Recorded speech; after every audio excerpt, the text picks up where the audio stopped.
پہلی صفت بتائی کہ وہ مومن فلاح یافتہ ہیں جو اپنی نمازوں میں خشوع اختیار کرتے ہیں،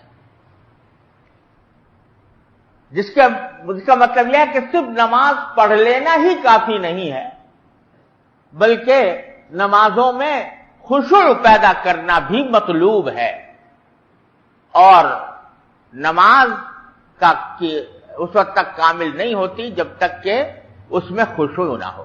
خشوع کے معنی یہ ہے کہ اپنے اختیار سے آدمی ان الفاظ کی طرف دھیان دے جو وہ زبان سے ادا کر رہا ہے۔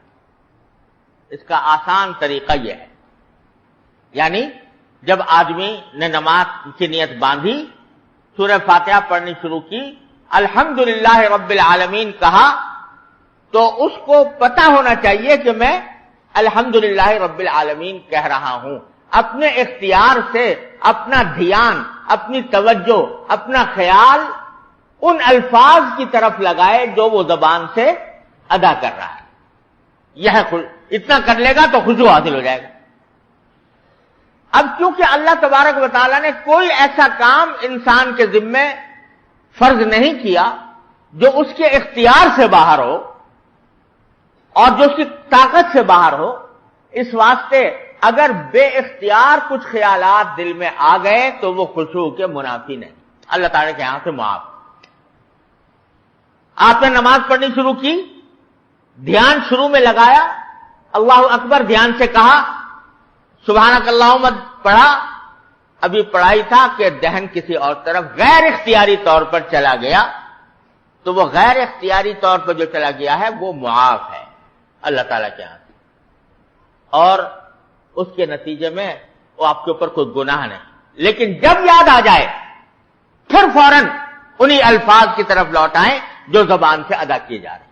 اتنا کر لیں تو خشوع کا جو ادنا درجہ ہے الحمدللہ، جو مطلوب ہے، جو ضروری ہے، وہ حاصل ہو جائے گا۔ کہ خشوع کا ادنا درجہ ہر مسلمان کے لیے یہ ہے جس کی اس کو کوشش کرنی چاہیے کہ وہ اپنی نماز میں ان الفاظ کی طرف دھیان کرے جو زبان سے نکال رہا ہے، اور اگر غیر اختیاری طور پر کوئی اور خیال آ جائے تو وہ معاف ہے۔ پھر دوبارہ جب تنبہ ہو دوبارہ ان الفاظ کی طرف آ جائے۔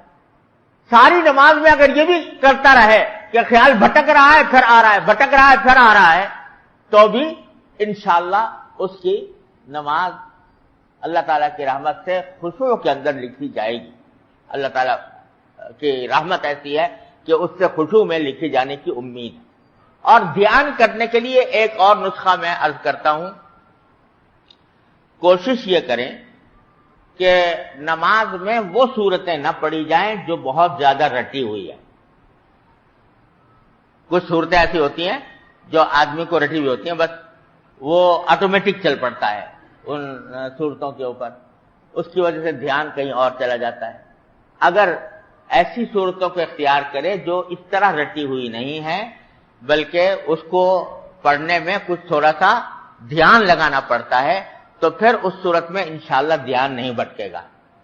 اور اس کے لیے مسلمانوں کو چاہیے کہ وہ ہر روز کسی نہ کسی ایسی صورت کا اضافہ کر لیا کریں جو پہلے یاد نہیں تھی، اب یاد کر لی، اور اس کو قرآن کریم اس کو پڑھنے کی کوشش کریں، تو انشاءاللہ وہ رفتہ رفتہ دھیان نماز کی طرف لگنے لگے گا۔ اور اس بات کا بھی خیال کریں کہ نگاہ جو ہے وہ سجدے کی جگہ پر ہو۔ یہ جو کہا گیا ہے کہ سجدے کی جگہ پر ہو، اس کا بڑا ہی اثر ہے۔ اگر ادھر ادھر دیکھے گا آدمی تو دھیان زیادہ بھٹکے گا، اور سجدے کی جگہ پر نگاہ ہوگی تو اتنا نہیں بھٹکے گا۔ یہ چند باتوں کا اگر خیال کر لیا جائے تو انشاءاللہ اللہ تعالیٰ کی رحمت سے امید ہے کہ اس خشوع جس کا ذکر قرآن کریم نے یہاں پر فرمایا ہے، انشاءاللہ بندہ اس میں شامل کر لیا جائے گا، اللہ تعالیٰ اپنے رحمت سے شامل فرما لیں گے۔ اللہ تعالیٰ ہم سب کو اس کی توفیق عطا فرمائے۔